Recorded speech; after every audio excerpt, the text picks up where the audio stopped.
Hi guys, just a quick one from me.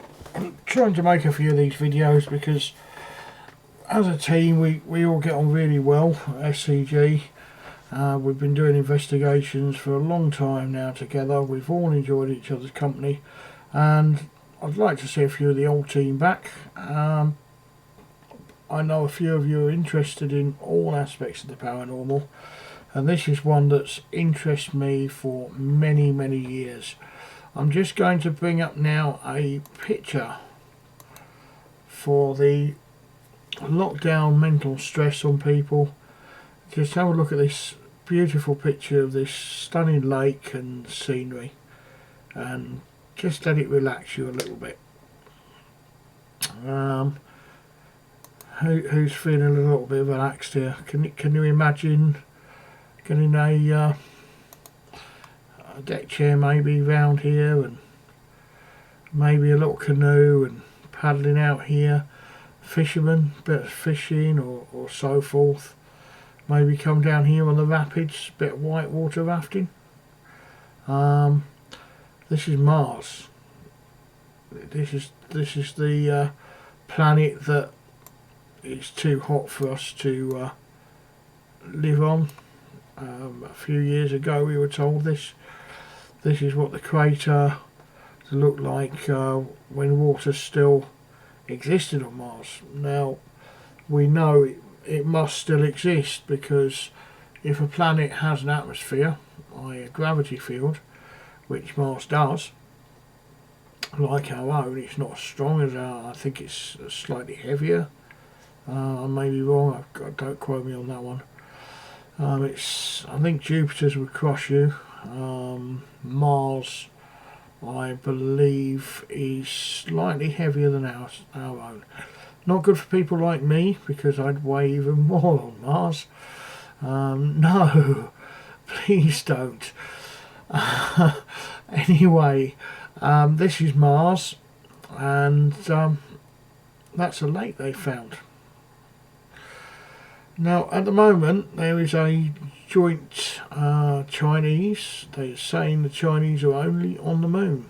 It's a distraction. The Chinese, joint USA, joint UK space agencies, and I've even heard Russia's involved at going to Mars. Now, this is really interesting because I came across a documentary a few years back that stated that we were destroying this Earth. Climate change isn't anything to do with it, it's a natural progression, but we're going to run out of oxygen pretty shortly. The reason being, we're going to cut back CO2 emissions. The trees need this, they need the emissions to exhale air. And we are chopping them down at an alarming rate. If you look on Worldometer, the deforestation this year is literally billions of hectares of trees, deforestation, knocked down. They've come to the conclusion that humans have probably got maybe 300-400 years left on Earth if they carry on the way they're going now. Hey, hail the electric car! I hear everybody say it's going to be the future to our carbon emissions, zero. Well, we are the only country in the world up to now which has agreed to ban the sale of petrol and diesel vehicles in the year 2030. Hybrids have to be are non-existent after 2035. So if you're still able to run it, if you buy one in 2034, you'll still be able to run it till the end of its life. There'll still be petrol or diesel. Honda stopped making all diesel cars last year, but they won't be able to manufacture them anymore. We're the first country to do that, and the UK amounts for 1.2% of all global carbon emissions. China, meanwhile, accounts for 29%. Electric cars we need to mine cobalt mines, lithium-ion, 40,000 children in the Congo alone mining for it. We, for every area of ground, we pour acid into it to extract the ground in huge craters, and we use, wait for it, 0.2% of that ground. 0.2% of the ground, and we replace the ground with 99.8% acid contaminated earth, which is waste. 99.8% is wasted. Now, that to me says that's a huge waste cycle. We could convert everything we have now to run on hydrogen, but we won't. We'll scrap everything, create more recycling, build more cars that run on batteries that are mined by children as slaves for as little as $1 to $2 maximum per day, in dangerous conditions with lung diseases from the cobalt. It's a dirty business, really dirty business. Then we can't recycle the batteries. They've got an 8-year shelf life, 125,000 kilometres to break even with a diesel equivalent car.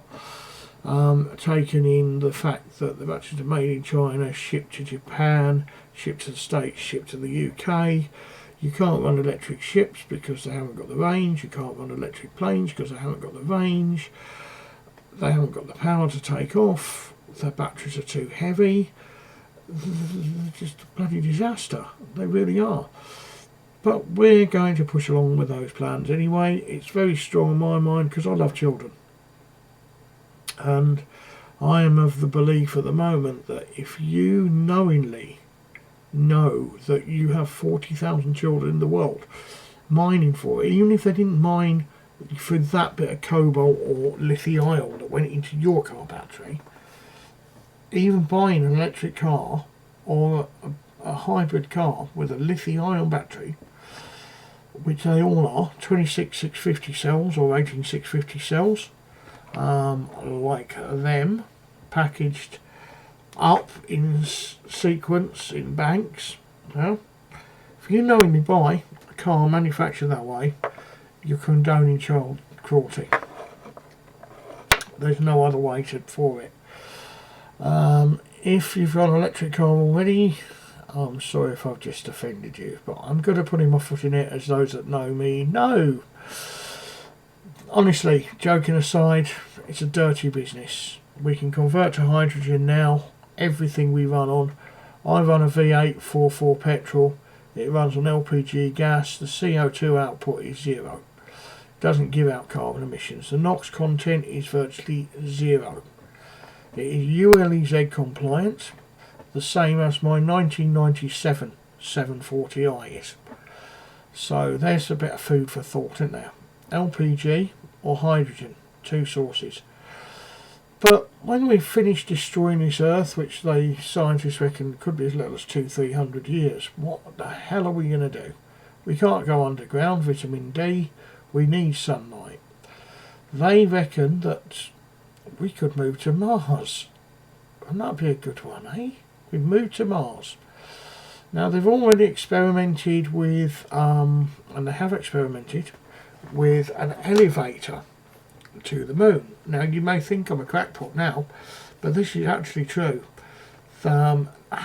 People say you've got to think outside the box.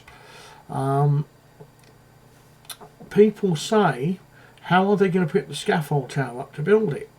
Well, they don't to cranes, do they? They just build them on top of each other. And what's going to hold it in place? Or what holds a satellite in place? Think about it. Once it's in there, it's solid, it's cemented in. But they reckon that they could build an elevator to space by 2041.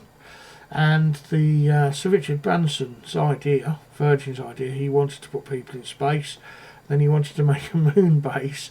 A bit wacky. I don't know anybody that wants to go to the moon. Me, I'd be a lot lighter on the moon. The gravity's lighter. Yeah, I wouldn't have to diet so much then, would I? Be a fat bastard. Nigel Philpott, he can go to Mars and weigh a little bit heavier. He needs it. Sorry, Nigel, if you're watching this, mate. Anyway, Mars, they reckon that there is no vegetation, obviously, apart from beautiful lakes like this. They reckon that they could send probes to Mars, unmanned probes, that would irrigate the soil, plant food, create CO2 for the atmosphere, make fresh air into the atmosphere, and it would take 7 years for them to make it habitable and arable enough for us to go and live there. Now you've got Professor Dr. Scientist Bill Gates. He really gets on my tits at the minute. He's not a doctor, he's not a professor, but he's telling us all that we should eat synthetic beef. Rich countries should leave the poor countries to eat the natural beef, and we should only eat synthetic beef. Yes, synthetic beef, if you've not heard of it before, I think it was the end or beginning of this year they said, we can now make human steak. Isn't this good? Yeah. Eat human being. What? Cannibalism? No. We can make synthetic human steaks. We can make synthetic cow steaks. Bacon, the lot.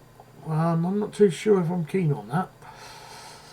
But apparently they can send these probes up to Mars and they can irrigate the ground, they can purify the water, purify the atmosphere, put proper gravity field on, stabilise it completely, make sure it's arable, and then all we do is fly in with our probes, land them, and that will be our homes. I think it's 4.5 years to get there, and we're on Mars. Fantastic. Now, the question is here, looking at lakes like this, wonderful lakes and so forth, and a barren landscape, no trees. We don't know if there's any natural resources because we haven't looked enough. We do know the moon only weighs 1/3 of the weight it should do, and it is a satellite. Did we come from Mars? Have we been here already? Because it's hard enough finding out about a Roman bloody gladiator, and we've got no idea, 1500 BC, who built the bloody pyramids, have we? I mean, come on. The biggest mystery in the world is how did they cut these blocks? How did they lift them up there? Well, it is a bloody mystery because you can't fit a cigarette paper in between the blocks. And these people, 3,500 years ago, are supposed to have cut them by hand. In the life of the pharaoh, 28 years. Getting the blocks there is pretty easy. All they did was float them, divert the rivers to the base of the pyramids, and float the rocks there. That's simple. Most teachers don't realise that, and I've bamboozled a few before. I've said, the biggest mystery, how did they get the rocks to the pyramids? And they go, yeah, we no idea. Well, the Egyptians were great with water. They were the first Victorians, and they just moved the water, the streams, and of course the Nile also moved its course. So remember, a lot of these pyramids would have been built on the course of the Nile before it moved course. So they just floated it. That's all they did, on barges. But it still remained, how did they make them? This was a civilization that built these bloody great big things. I almost said fucking great things then. I don't want to swear on this channel. These pyramids in 28 years, the life of the pharaoh, and they still haven't discovered what's in them all. They haven't found it. They keep finding more and more tunnels. It's amazing, isn't it? Think about it. It's amazing. Now, one of the theories and one of the questions that's been asked is, could we make Mars habitable within our lifetimes? That's forgetting about the old convicts. Let's make it habitable in our lifetime. Let's move there. Well, guess what, guys? The way that we can make it habitable, the easiest way is the best way You're not going to believe this. You couldn't make it up. This is today, by the way. I've just googled this now. Well, sorry. This is fucking today. Yeah. The best way to make Mars habitable is inject greenhouse gas. The good old CO2, the stuff that is destroying the Earth, will breathe life into Mars. And yet, hang about a minute, CO2 kills off all life on Earth, and we need electric vehicles for this? No, this must be a conspiracy. No, we can't do that. My God, this Darwin guy, he must be making things up again, and he's off his head. Perhaps I'm the son of a god as well. Well, can Mars be made habitable? Rereading the books first started off in Robinson's 1990s Mars trilogy. The total amount of accessible carbon dioxide, they haven't got enough, so they're going to have to make synthetic CO2 too. I'm sorry, but I'm going to piss myself in a minute. We're spending all this time on Earth about the global warming brigade and Extinction Rebellion and all this bollocks about how CO2 gases are killing off the planet, and then we're saying, well, the only way we can make a planet habitable is to inject greenhouse gases into the bastard. I really, really fail to believe sometimes. I haven't been on this one before. I have seen theories of CO2, greenhouse gases. And this is why I'm so dead against the electric car and the killing of the diesel and the electric. Because you've got to drive an electric car 9 years or 125,000 kilometres to break even with that diesel equivalent size motor car, same power, same source. If it's a Tesla, which is rapidly quick, you've got to drive it 200,000 kilometres to break even. And the batteries will only last about 80 to 100,000. And anyway, we're now talking about how are we going to get our greenhouse gases to Mars? Well, we're going to have to use silica aerogel, an exotic material that's incredibly insulated, very low density. It's 97% air. This is NASA insulates the inside of the Mars rovers with. We can basically send this high pressure CO2 drying step. Could use CO2 supplied from the atmosphere. However, it's notable that some organisms on Earth are incredibly proficient in manipulating silica on nanometer scales. Glass sponges. This is everything we have on Earth now. It's telling us that the only way we can make Mars habitable is to do this. I have a theory. I do have a theory on this. I believe that we are invaders of this planet. You can only search back as far as the pyramids. We've got all these theories of cavemen living in caves and so forth. And perhaps we did when we first came here. Perhaps this is where we did live to begin with. But we've also got drawings on the caves of men flying, UFOs, pictures of the planets in orbit. How the hell, 200,000 years ago, when they hadn't even discovered bloody fire, did they know that the planets all orbited each other and dream about men flying when they couldn't even walk? Where was the split between ape and man? They say if we were a foot shorter, we wouldn't have discovered fire. There's one for you. How do they know this? What are they not telling us? They haven't told us that CO2 is actually good for the atmosphere. I've been saying this to people that know me.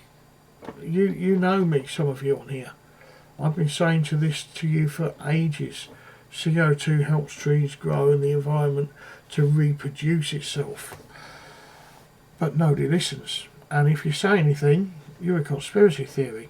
And if you believe in UFOs, or you believe in ghosts, you believe in spirits, you believe in, like Over My Shoulder, the video that's on this channel, the book that fell out, well, I've had 2 do it on me since.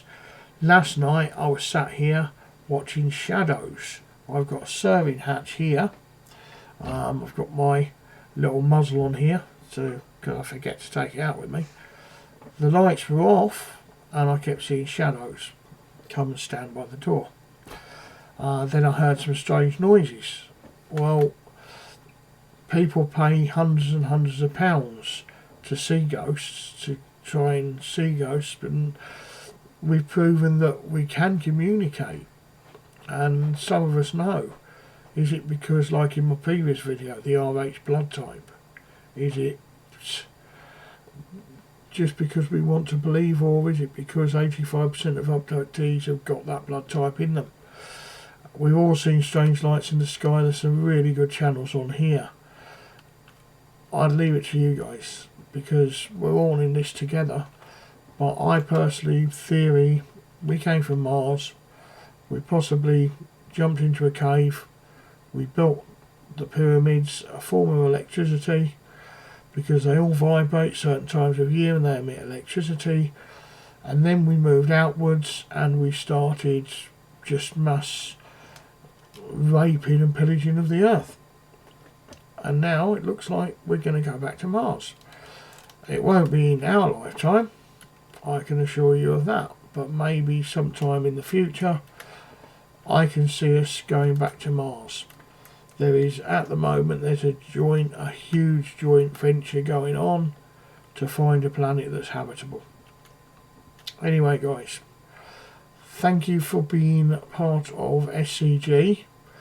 Those of you that aren't on the Facebook group, South Coast Ghosts, there's 2 pages. There's one fan page, which I'm very rarely on at the moment. South Coast Ghosts on Facebook. You can like that page. There's almost 5,000 likes on there. If you go onto the group page, the members page, request to join it, I will accept you. Please answer the questions. We don't have any hostility. We don't have any politics, group politics, or any other groups mentioned in a nasty, demeaning manner. We are great fans of Power Unity.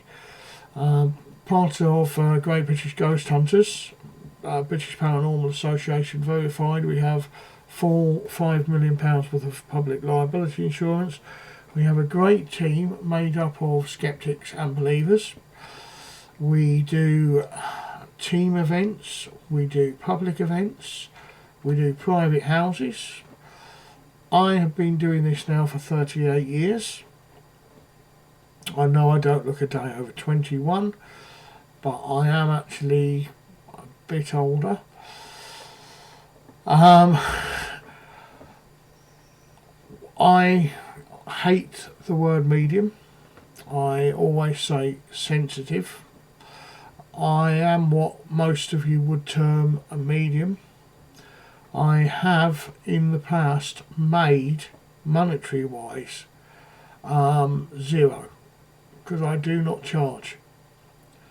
If you have a group and you may be near me, you may be far away, the only thing that will stop me helping you or getting there is the difference of distance. If you are in Manchester, at the moment I'm not allowed to come. Once I am allowed to, it may take me a fortnight, it may take me a month, but I will come. If it's a private house and you need help, I and my team are here. Nobody is pressurised to do anything within the group, within the core, at all. It's all voluntary. Nobody is paid. Nobody's in it for money. It's a hobby. we do not charge. However, if we have to travel half a day there, half a day back and do a day's investigation, and it costs us 150 quid worth of petrol, then sometimes it is nice just to say, look, I'll pay your petrol, I'll put you up for the night. If your house is really haunted and you want us to sleep in your house, however, I'm really sorry, but we probably will not leave.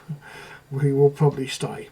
And if there's 4 of us on our way, we say there's 4 of us coming, there's probably going to be about 20 turn up. No, get the kettle on, we'll be there. Anyway, go on Facebook.